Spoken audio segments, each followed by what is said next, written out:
আমি সমস্ত ভারতবাসীকে, পশ্চিমবঙ্গবাসীকে এই গর্বের মুহূর্তে আন্তরিক ধন্যবাদ এবং কৃতজ্ঞতা জানাই। এবং আমরা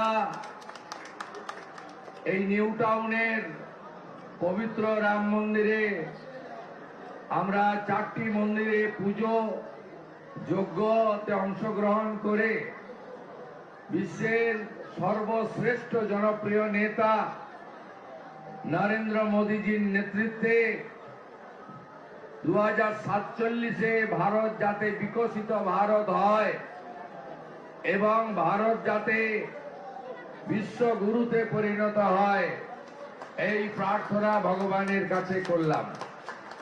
আসুন, রাষ্ট্রবাদ, ভারতীয় সংস্কৃতি এবং যে গুরু দায়িত্ব মাননীয় প্রধানমন্ত্রী নরেন্দ্র মোদীজি আমাকে দিয়েছেন, তার আশীর্বাদ নিয়ে পশ্চিম বাংলায়ও আগামী দিনে সমস্ত মানুষের কল্যাণ, সকলের উন্নয়ন, জাতীয়তাবাদ, রাষ্ট্রবাদ, দেশপ্রেমকে যাতে শক্তিশালী করতে পারি, এই প্রার্থনা এবং আপনাদের সকলের কাছে আশীর্বাদ চেয়ে নিলাম।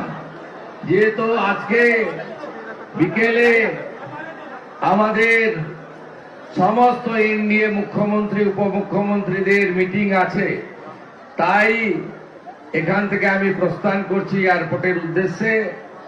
আপনারা সবাই ভালো থাকবেন।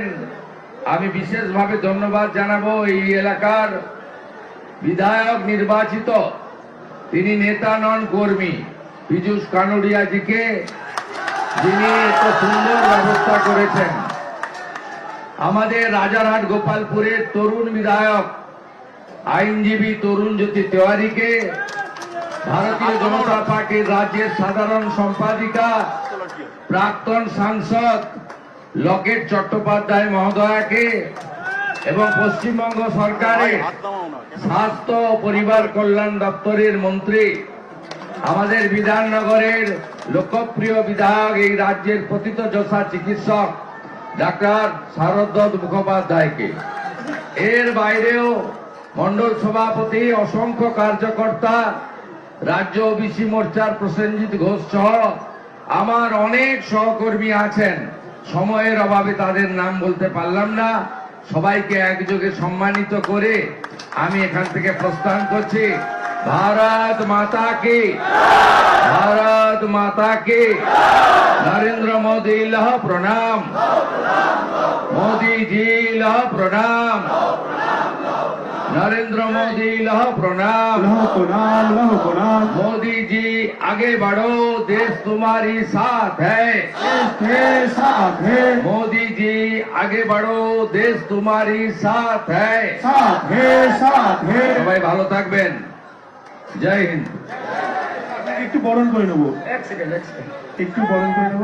এই পীযূষ আছে আর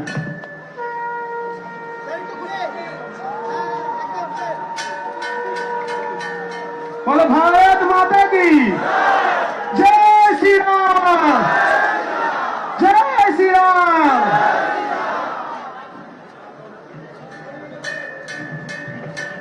আমাদের জেলা সভাপতি রাজীব ভাই, প্রাক্তন সভাপতি তরুণ দাও আছেন, তাদেরও ধন্যবাদ।